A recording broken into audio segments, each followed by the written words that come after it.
Good morning, everyone. Welcome to the Perspective Podcast. I'm your host, William Ikemba, and today we have with us real estate developer and businesswoman Moyo Ogunsende. Welcome to our podcast. It's great to have you. Thank you, William. It's a pleasure to be on this podcast. Thank you for inviting me.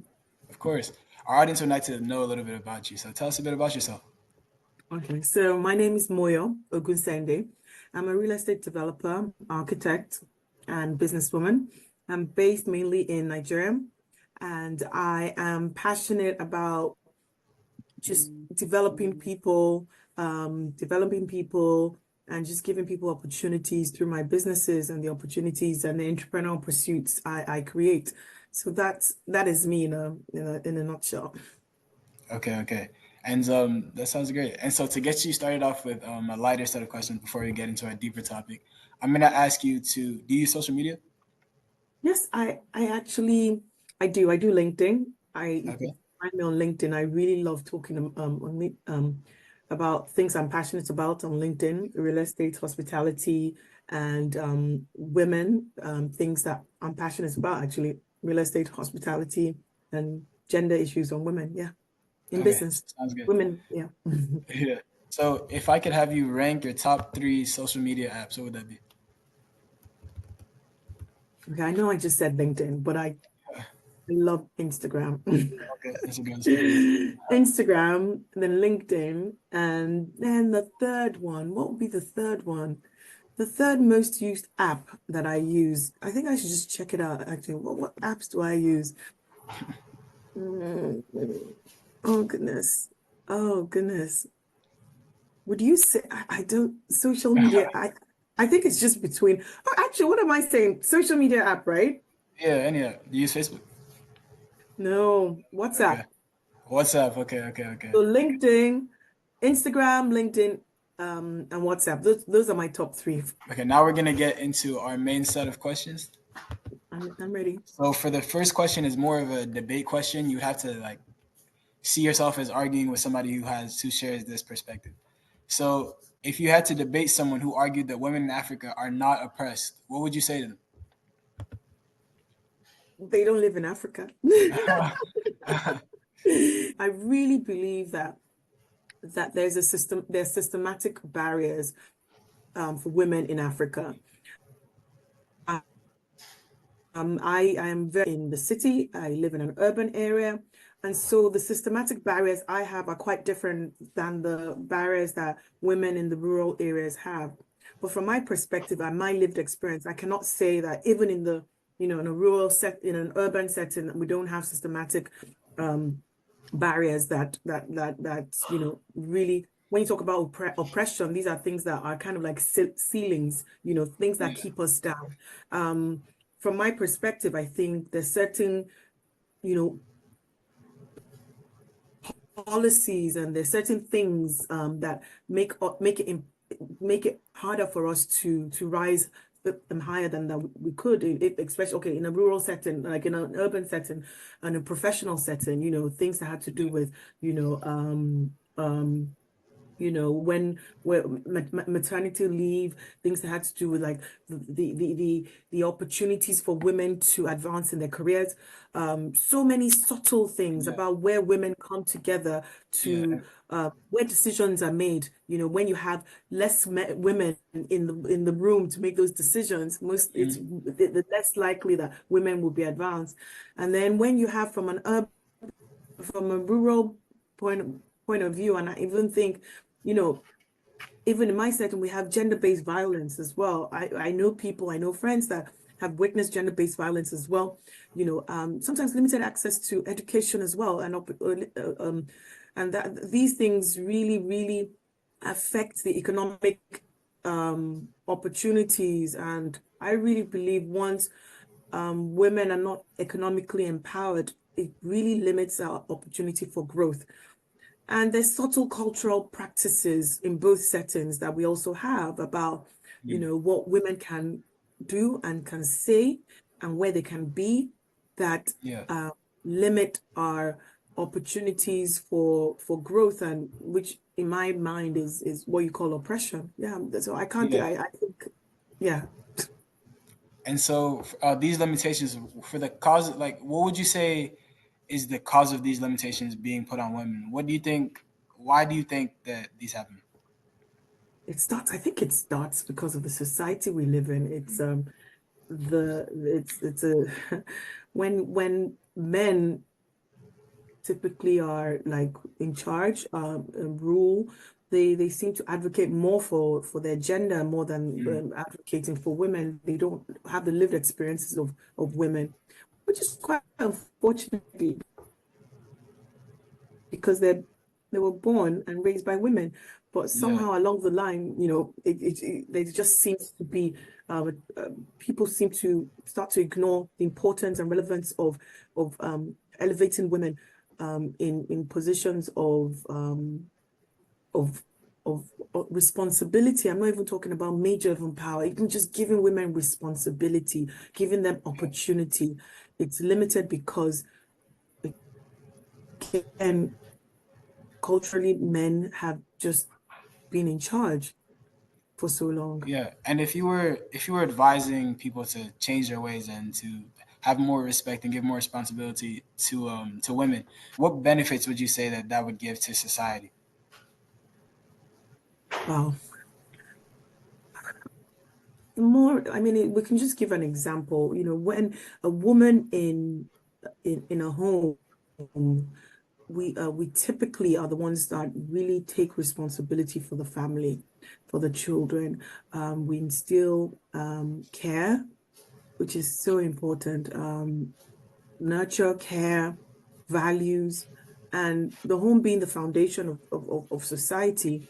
When women are empowered to take care of their home, take care of their children, take care of their home, to take care of their home, to provide for their home. It means that children, male or female, are Mm, empowered. yeah. Means that they're empowered, they're better citizens to go out and actually make a difference in the world. So I really believe giving women an opportunity to be economically empowered, emotionally stable, and fulfilled will make a better society because they empower.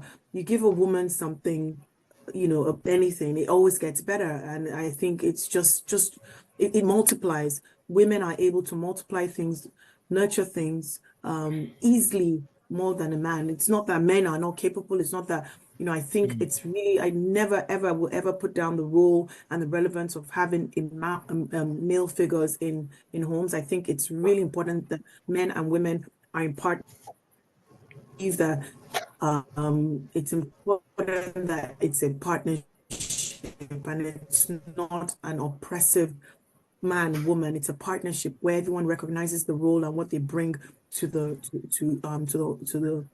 home. Yeah. who is your greatest female role model, whether you know them personally or you don't know this person personally? I find that really, really, really hard to say because I find so many so many different people, women that I look up to from in my immediate circle, from my mother to my aunties to people I have worked with over the years. And I think what really sticks out to me for great role models, including your mom, actually, are like, Thank I'm very encouraged and I look up to women that are resilient, resilient women that are able to not to keep going and not give up despite what society might throw at them. And I really look up to women that are intelligent and wise. And because I believe these are women that, who have spent time trying to internalize what is important, how the world, what is really important in life. They really think. I really encourage. I have role models with women that are really great thought leaders in whichever sector. I look up to women that also are dedicated to bringing change in whichever um, they are they're interested in. So if I was to summarize, my role models are women, regardless of where they are, how it's not about wealth, but it's not about how powerful they might seem. But my role models have always been resilient, intelligent, wise, value-based leaders that bring in light to the community and the world that they're in. Those are my greatest female role models I look up to. Yes. That's a great answer. All right, on to our next question. So it's been a known practice in some areas, in a lot of areas in Africa, that families will prioritize the education of their male children and kind of, put in the background the education of their daughter's education. What would you say to a family that believes that that is just what they ought to do? I think it's just one thing to encourage men and women that they should understand that women are natural leaders, women are natural problem solvers, and we contribute immensely to society. By investing in women, we're going to see economic growth. We're going to see healthier families and stronger communities. So I think gender equality in education will just unleash untapped potential in the world, from, as I mentioned, economic growth, healthier communities, and transformation. So I think it's a real shame, but it's a real shame when it goes in that direction. It's a massive opportunity when we educate women. Yeah. And so in our last two interviews, I've given out this kind of scenario where there's like a rural family living in Africa and they have a son and a daughter, but they can only afford to send one to school based on like whether it's, the cost of getting to school or cost of feeding. So if say you were the parent in that situation and you could only afford to send one, how would you go about handling that?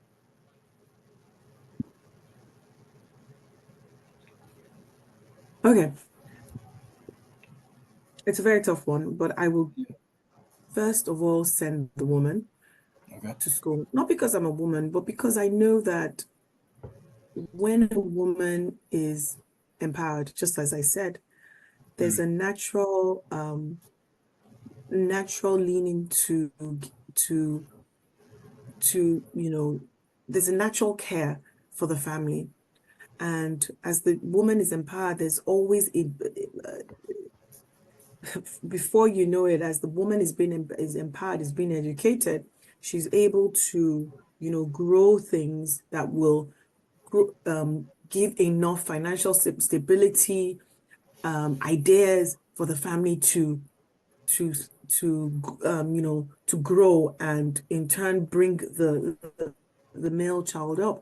And it's such a shame. I mean, it would be such a horrible situation to be in. But I believe, as I said, women are natural problem solvers. You can see a scenario where the woman child will come up with this. You know what, brother?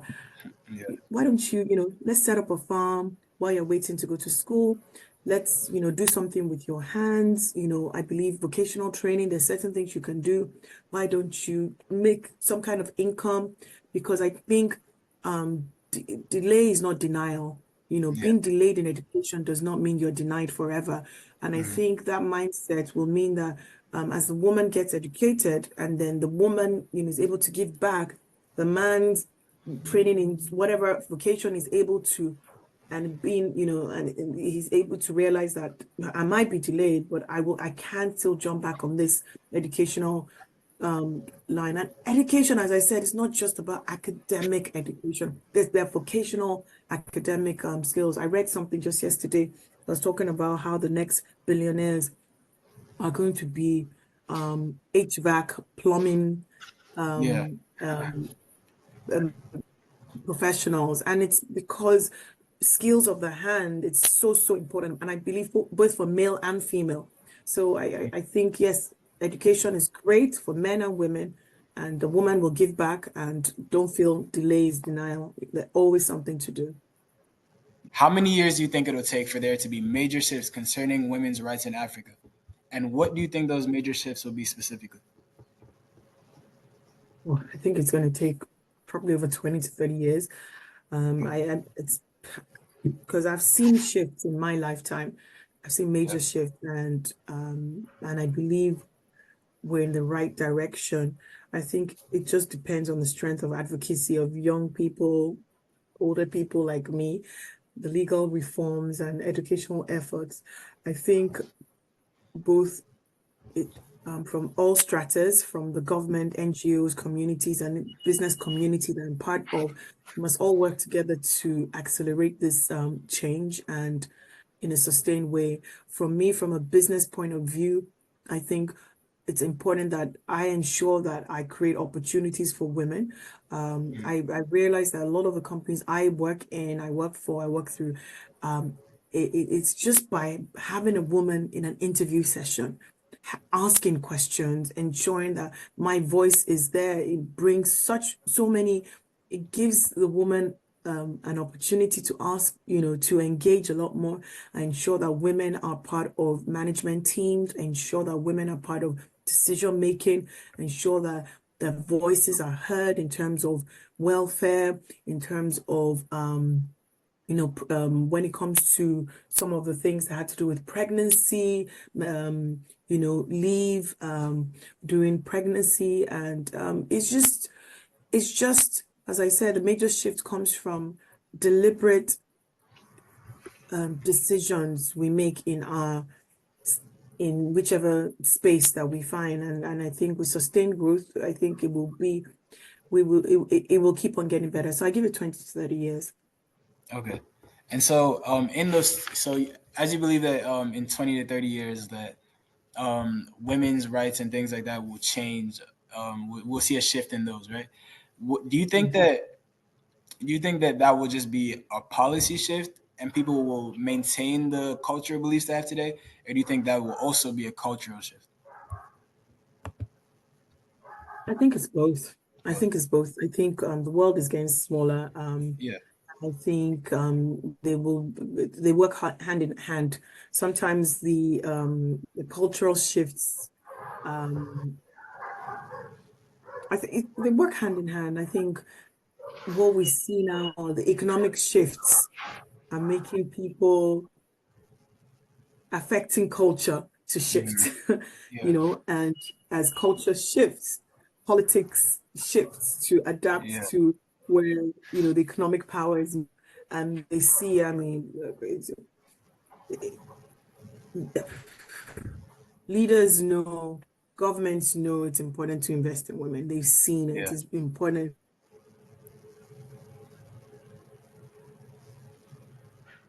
The optics, it's about the results. They've seen the results they get from investing in women. So yeah, it is shifting, and it will continue to shift as a result of economic and cultural shifts that work hand in hand together. Definitely, definitely.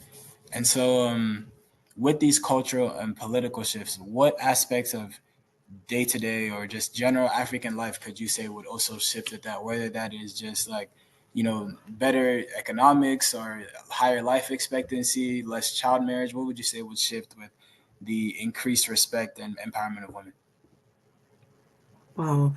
I think the first notable one is economic growth. Once culturally and politically, the economic growth you would see in terms of more businesses that are run by women, as there's a shift towards empowering women or women empowerment. You see towards also a greater women's health as well. Once you're a lot more economically empowered with economic growth and opportunity to spend on healthcare, women will be healthier, because you don't necessarily always equate money to what health, but it really actually is connected. Women will eat better, they'll have better medical advice. They'll understand the impact of things they do meant, on their health, make better lifestyle choices, also make better lifestyle choices for their children. So we will see increase health, lifespans will increase. We'll see, of course, better education. It's just like by the third, fourth generation, once your father is a professor, the child, it just Yeah. gets deeper once your mother is educated. So it's like a ripple effect. You can't actually stop it once it's started. You really can't. It just keeps, it's like a mushroom effect from empowering women. I know what my mom did. I know what her mom did to do what her mom did, what I did, what I'm doing. You've given us some great things to think about today, some great answers. Thank you so much for coming on our podcast. It's been great to have you. Thank you so much, William. It's been a pleasure. Of course. All right.